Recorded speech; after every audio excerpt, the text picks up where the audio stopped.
Ano na naman ba itong mga kabangagan na nababalitaan natin ngayon, mga kababayan? Tingnan nyo, mali-mali ang pera.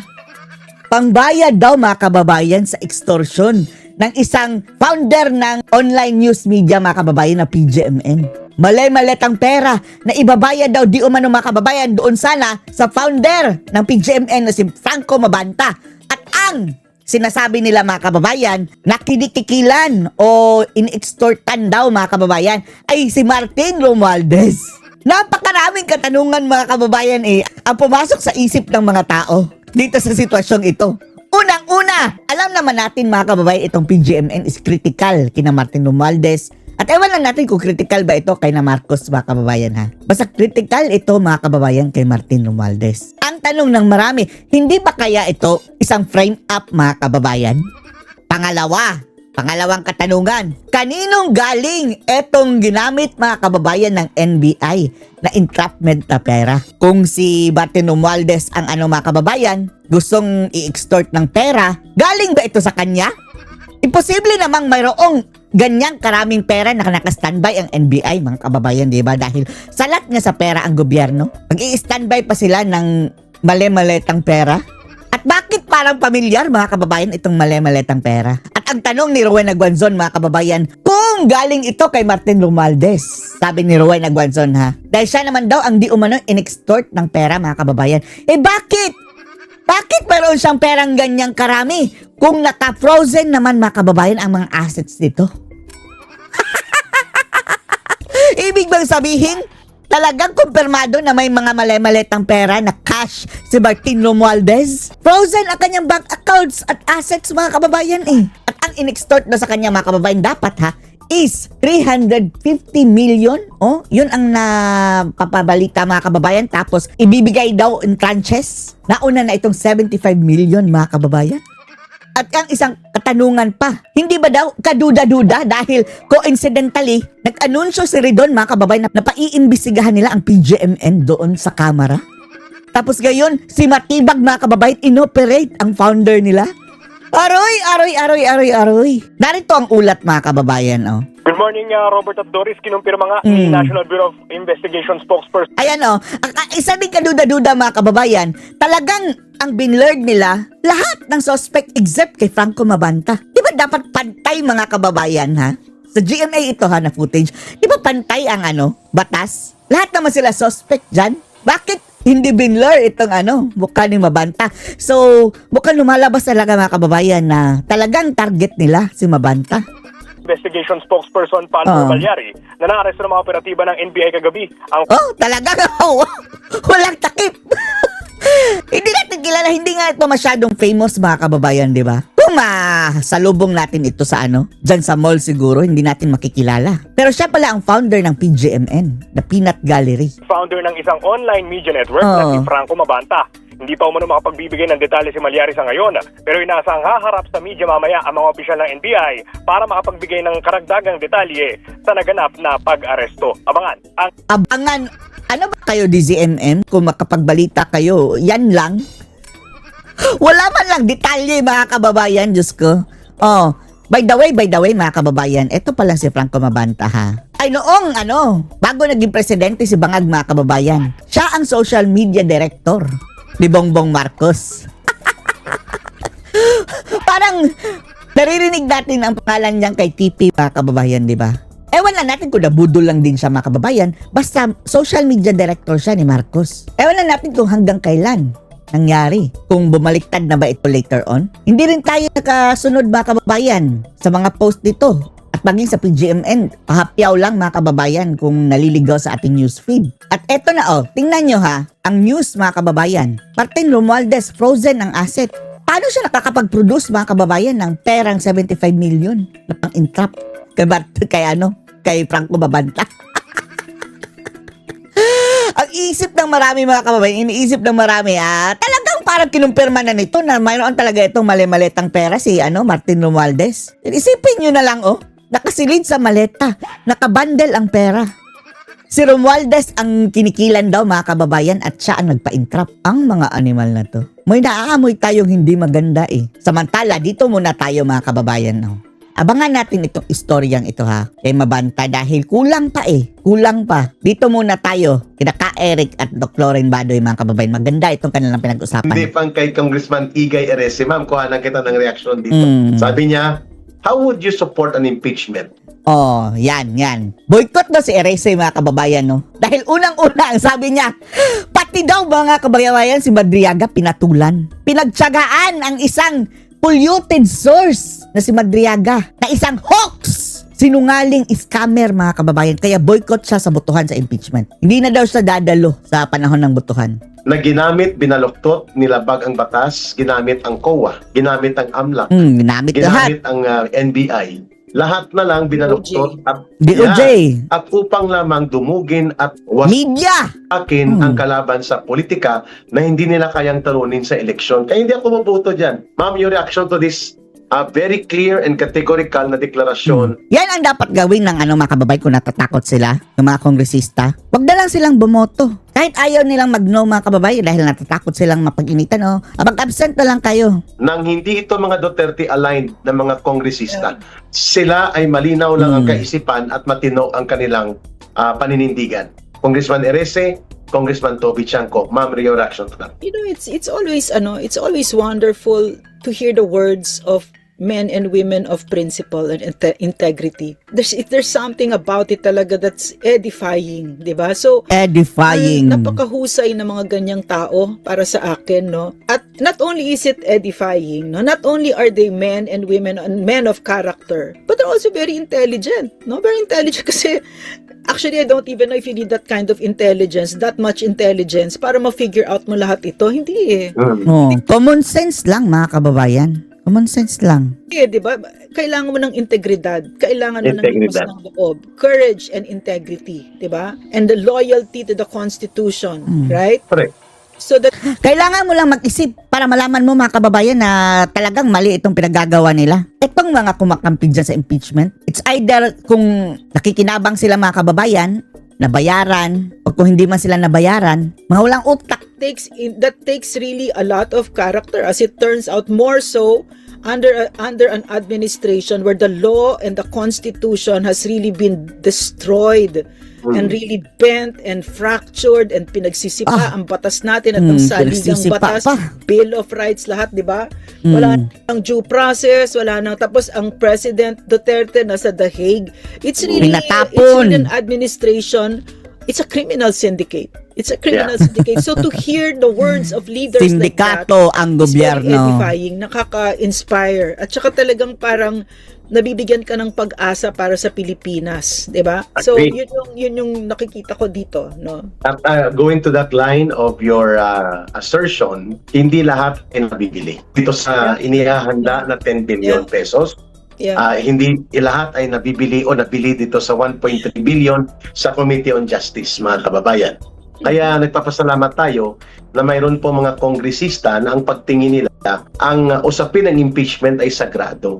Hindi po ito instrumento para paglaruan, bastusin, at baluktutin pati mga batas. Binaluktot na. Bend the law na eh. Sometimes you have to bend the law. Grabe no? Perfect talaga yung pagkasabi ni Erwin Tulfo, no? Si Erwin Tulfo na bumangag na. Bumangag na kay Marcos, mga kababayan. Talagang bend the law. Nawala na ang angas, mga kababayan, ni Tulfo. Naging tuta ng mga bangag. Nilabag ang Bank Secrecy Law. Binaluktot at nilabag na ang Anti-Money Laundering Act. Lahat na, nilabag. Ang konstitusyon. Binaluktot po ang ruling ng Supreme Court na bigyan nyo ng due process ang mga proseso nyo at huwag nyong gawin na ang batas ay ikutan nyo para lamang masunod ang gusto nyo laban sa Vice President. Binaliwala ito lahat. At mayroon tayong naririnig, ma'am, na mayroon ng caucuses. There are around 60 ang siguradong hindi boboto. So, Ay, wag na tayong umasa kay Eric. Talagang lulusot yan. Kaunti lang niyang kaunti lang niyang 105. Ang sa atin lang dito, gantihan natin itong mga buhayang ito pamamagitan ng eleksyon, mga kababayan. panalo pa rin siyempre ang marami. They only need 107 signatories.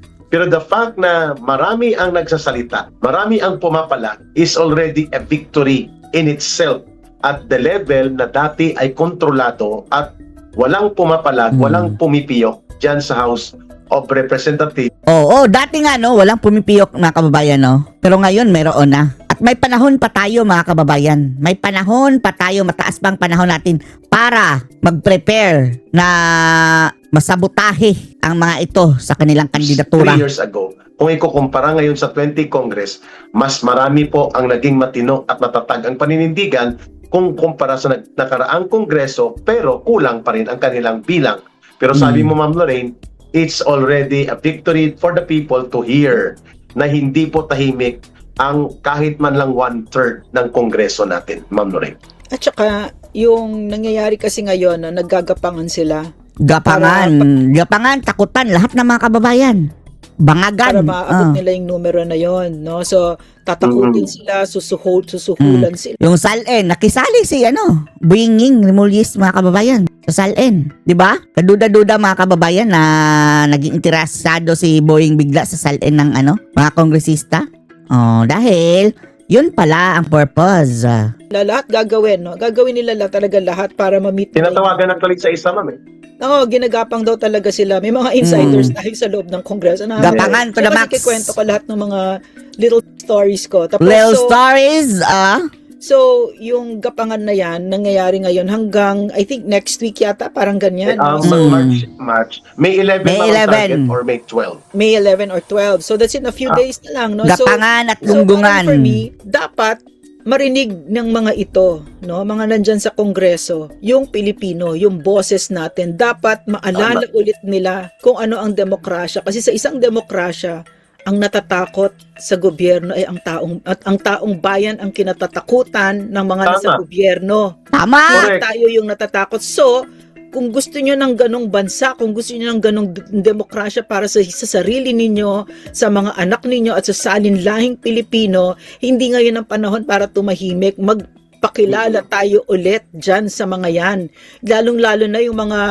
Mga kongresista, binabalaan namin kayo. You are depriving us on our kinabukasan sa pamamagitan ng pagpapadisqualify nyo kay VP Sara Duterte. Kaya kami nakikipaglaban dahil mga kababayan ang Duterte na lang ang nakikita nating pag-asa na at least itong ating bansa mga kababayan ay at least gumanda. Pero gustong ipa-impeach itong mga buhayang mga kongresista na ilan lang ang boto mga kababayan, mabibilang lang sa daliri. Ano kayo, siniswerte? mga natitempt-tempt, di ba? Diyos ko po, natitempt-tempt sa ganyan. Pakilala kayo, magkikita tayo sa 2028, hayop kayo. Mga hayop! Diba? So mag-isip-isip kayo. Nabwisit! Dapat Ungas! hindi makatulog yung mga yan. Sa lakas Ma'am, sa laki ng siguro bunganga manawagan natin. tayo ng assignment, Ma'am. Yeah. Na maglistahan tayo. Listahan na! Tapos sa social media Hindi tayo natin mga kababayan. sila Yeah. Tapos pamamarkahan, ulit-ulitin natin dito sa Big Boss ng Agila. And then sa mga Ulit-ulitin. Parang stock ito exchange. unang 10. Ito yung bumoto. Yeah.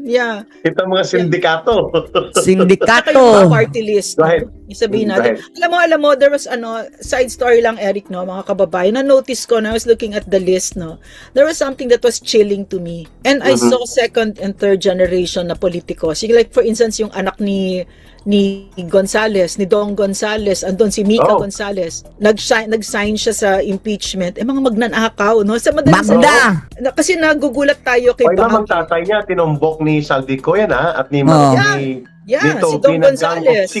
The gang of six. At sana nga mga For kababayan, group ng sindikato sa Congress. Yeah. Kasi Gusto nag-run din out natin, na yata ha? yung time ng son niya, yung daughter naman niya ngayon, 'di ba? And what's scary to me about it, sana ma-confirm ng mga kababayan na ang iglesia ay hindi boboto mga kababayan doon sa black voting nila. Sana kumpirma yun ng iglesia na ibo-boycott nila, blacklist nila mga kababayan itong mga pipirma sa impeachment. Wala pa kasing confirmation talaga Si Katibinag lang muna mga kababayan ang nagbalita. what gives me the creeps about that is that we know how it looks like pag galing sa pamilyang corrupt. 'Di ba yan si Marcos? Yun yan. Wala siya nakikitang mali sa ginagawa niya. He feels so entitled. Now, and if you go to the house of Dong Gonzales, makikita mo talaga Kontraktor din yan, di ba? Kontraktor, sumisig Traidor din yan. Dati din yan pinipilaban. daw yan, bahay ako ng magnanakaw. Talagang garbong-garbo. Hindi grabe. katulad ng bahay ni PRRD. Oh yeah, may elevator pa yata, parang gano'n, no? So Terrible, ma'am. it's that kind of character is being passed on to their children. The belief that they are entitled to steal from the Filipino people, and that kind of power will be used for themselves, for their families, instead of serving the Filipino people. And we already have lived through that hell of a Bongbong Marcos, no? Na Bongbong talagang- bangag. Kita mo naman yung sense of entitlement. Walang hiya-hiya, no? Sila Martin Romualdez, no? Walang hiya. Talagang niloko si Inday pagkaupo na pagkaupo. Ayun na, kandaripas na sila nakaw ng nakaw. Hanggang ngayon, no? Hindi sila Oh. nanitigil. And Tapos, si bangag mga kababayan, paano tayo humantong sa ganito ay naku, bangag talaga. Paano daw siya humantong sa ganito na patindi na daw, ganun inamin na niya ha. Ganun kalalim ang korupsyon sa Pilipinas. Bakit tayo humantong sa ganito? Bangag. Mika Gonzalez will be different from her father. Oh no, she will be exactly like her father. I've met her. She looks really Baka maangas pa. Mabuti pa ngayon sigurong ama, tahimik. Pero ito ngayon, grabe po. like her father. Talaga makita mo talaga korap ito mga ito. No? So we want it to stop. We want it to stop already. No? Ako ang gusto ko nga yung kung nanatili sana si Pangulong Duterte at natuloy yung pagkakaroon noon ng legitimate na desisyon ng taong bayan, kung pinanindigan niya yung revolutionary government, dapat inabolish itong Congress eh. Yeah. Dapat nagkaroon na lang tayo ng People's Parliament. At hindi na makakabalik dapat ang kagaya yan nila Gonzales, nila J.G. Suarez, yan nila. Pero delikado din yun. Dahil kung mga kababayan, kung nangyari, baka maging prime minister si tambaluslos habang buhay. Ang gusto natin mga kababayan, na lang, yung federalism mga kababayan na bawat rehiyon bigyan ng autonomy. Na hindi na tayo umaasa sa national government. Bahala na kayo o kung kurakot ang mga kababayan, kurakot ang Maynila. Bahala ka na dyan. Kurakot ang Visayas o kurakot ang Mindanao. Hindi mag-apekto sa sa buong bansa dahil ang iba't ibang rehiyon mayroong sariling leader. Yan na lang sana. Kagaya lang sa Amerika mga kababayan. Federal. By state, di ba? By state. Daniel, sino yung yung hambog na taga Fernandez. Laguna? Dan Fernandez. Dan Hernandez. Sila Sila Abante. Si Utering. Sila Lahat ng ito. Paduano. Yan. Sila Paduano. Buhay pa ba si Paduano? Na dapat yan nakabalik. Yan si Paduano, dapat, na yan mga kababayan? Sumunod na yan kay Akop sa impyerno. Dahil sa karma dahil sa karma. Hindi natin sinasabing kung ano man. Dahil sa karma. Okay, but nonetheless, Makarma ka sana.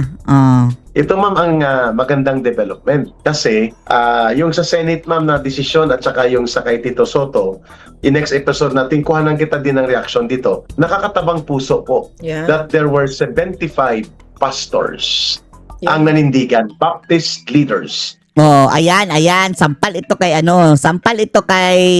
yung Pastor Jack mga kababayan dyan sa Kongreso na si Of Abante. different congregation and churches. Of the Baptist din Mga Baptist mga kababayan. of Baptist the si Baptist group all over Luzon in Metro Manila. Baptist Na si ipinagmamayabang ni Benny Abante na siya daw ang isa Obispo sa mga nga siya, Obispo Monyo. Obispo pala yung si Si Abante founder Liling. nitong Baptist Alliance Abante na to. Liling. 75 pastors ng mga simbahan na ito nanindigan na ang pinakatamang leader sa panahon na ito ngayon para i-lead ang redemption ng bansa ay si Sara Duterte. Napakagandang balita ito Pakaganda. sapagkat nararamdaman natin na ang mga seryoso na religious sector minus the traditional Catholic Bishops Conference of the Ay Philippines nako, itong mga Katoliko, mga kababayan. Kung saan pa membro tayo, yun pa ang parang mga baliko na utak. ang kanilang damdamin ay papunta sa pagkilala ng potential and integrity of the leadership that Sara Duterte can provide to reform the government and redeem the country. Go ahead, ma'am. Wonderful. It's really wonderful, Eric, no, na yung ganyan yung naririnig natin. Kasi I've always, siguro naramdaman na rin nila yung evil na ito, di ba, na nangyayari sa Pilipinas. So, nagsasalita na sila. And like our belief here, no, it's not just a political warfare, it's a spiritual warfare already. So much evil has already been let out because of this Marcos. But si Kathy Binag came out with a story about the Iglesia ni Cristo. Iglesia ni Cristo. Yeah, that Iglesia ni Cristo also said the same thing. And Iglesia ni Cristo has not given an official statement, but neither have they denied and said na no, we never said that, 'di ba? Pero biro mo ang sinabi nila according to Kathy is that lahat ng pumirma dyan sa impeachment na yan Mamarkahan nila.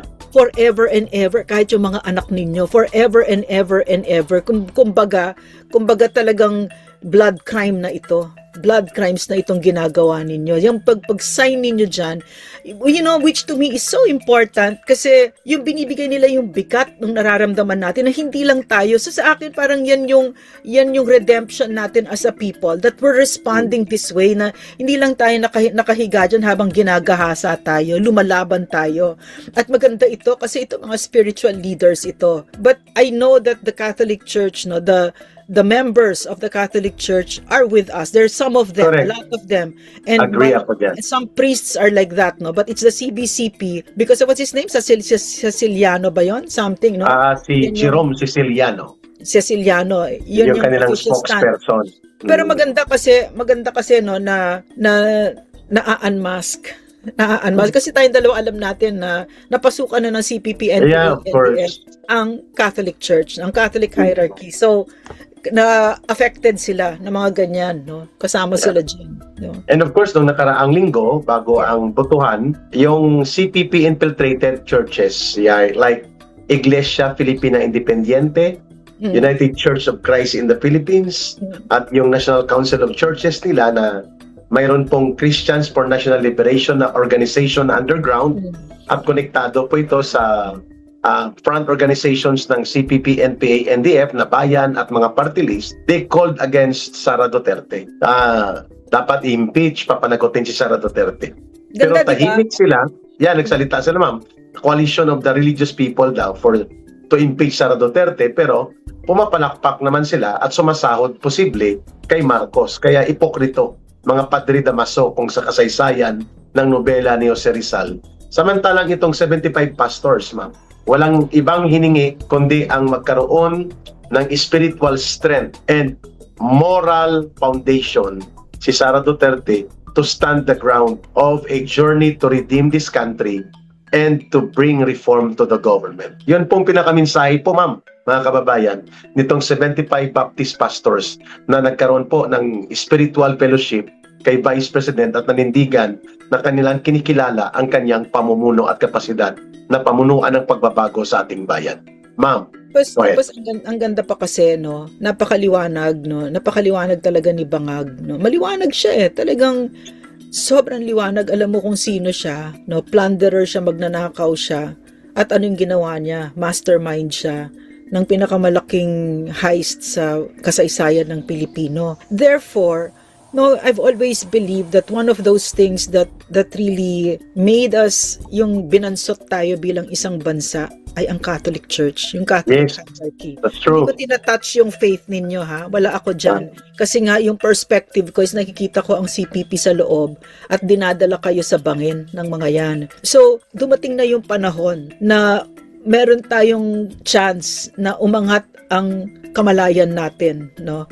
Na hindi na tayo yung sunod lang ng sunod, na hindi tayo nagtatanong. Kasi paano ka, katulad nung Independencia Filipina, chuchuchu na yan, yung mga CPP na yan, paano mo sasabihin na yung kiniklaim mo na naniniwala ka kay Jesus Christ at kay God, pero alam mo na mga magnanakaw yung mga nandyan sa impeachment na yan, di ba? Yeah. Kahit nasabihin mo na ayaw mo si Inday, okay lang sa akin yun dahil marami akong kaibigan, ayaw nila si Inday, okay lang. Ganun talaga demokrasya. Pero kahit na ayaw mo si Inday, you have to recognize, no? Sabihin mo ang totoo sa sarili mo na yung putang ng impeachment na yan, kademonyohan yan. Pagnanakaw sa bayan yung ginagawa. Nagsasalita na silang lahat dyan, no? Marami na nagsasalita sa loob at alam na natin. Therefore, di ba? So, gets mo sinasabi ko, Eric?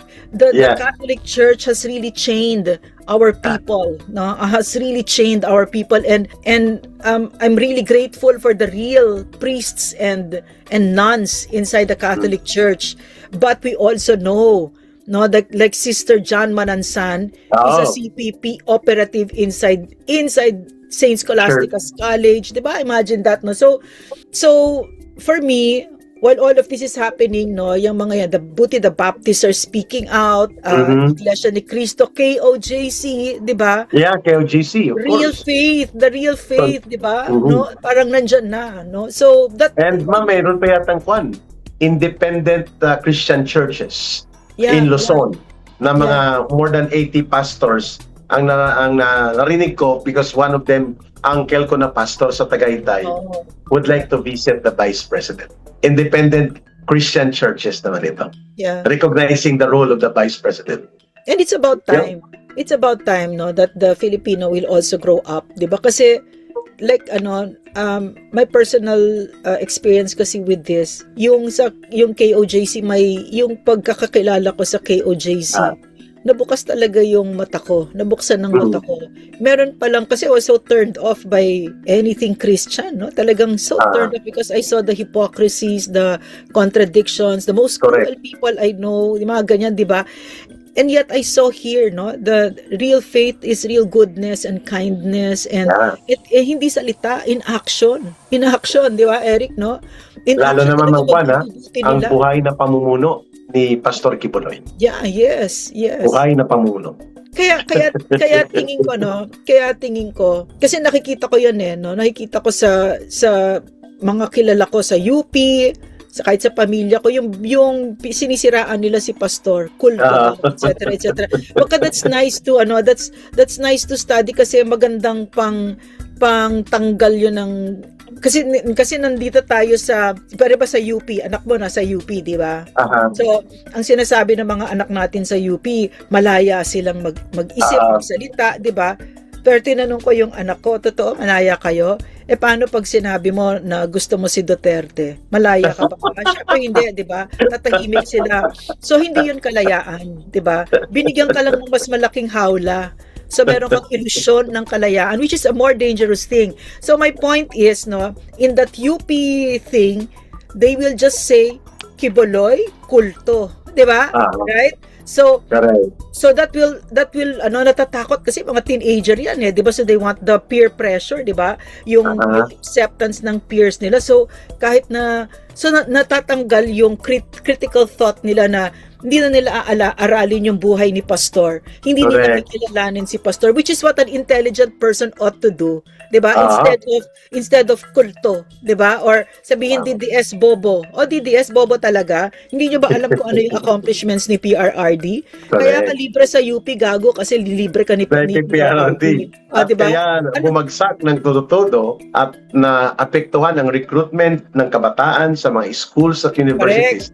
Dahil hindi lamang kay Pangulong Duterte, dahil nag-voluntary program na pinut up ni Pastor Kibuloy for free ang Laban Kasama ang Bayan. The most unique program ever in the history of Philippine television na ganun katapang, ganun ka-direkta at ganun ka-determinado na durugin ang communist terrorism and all its forms sa pamamagitan po ng information campaign na tuloy-tuloy. Only a Pastor Kibuloy was able to do that with the partnership of a president like Duterte. So habang nananahimik ang Catholic Church, habang ginagahasa ni Marcos ang Pilipinas na buong dekada naman, no, all their lives anti-Marcos sila supposedly, ang Catholic Church. Na ano naman ang nagbago sa isip nila na itong si Marcos Jr. mas malaki pa ninakaw dun kay Marcos Sr. Di ba? Yes. Na sabi nila against sila all their lives. Ngayon, mas tahimik pa kayo sa peeping may sore throat, di ba?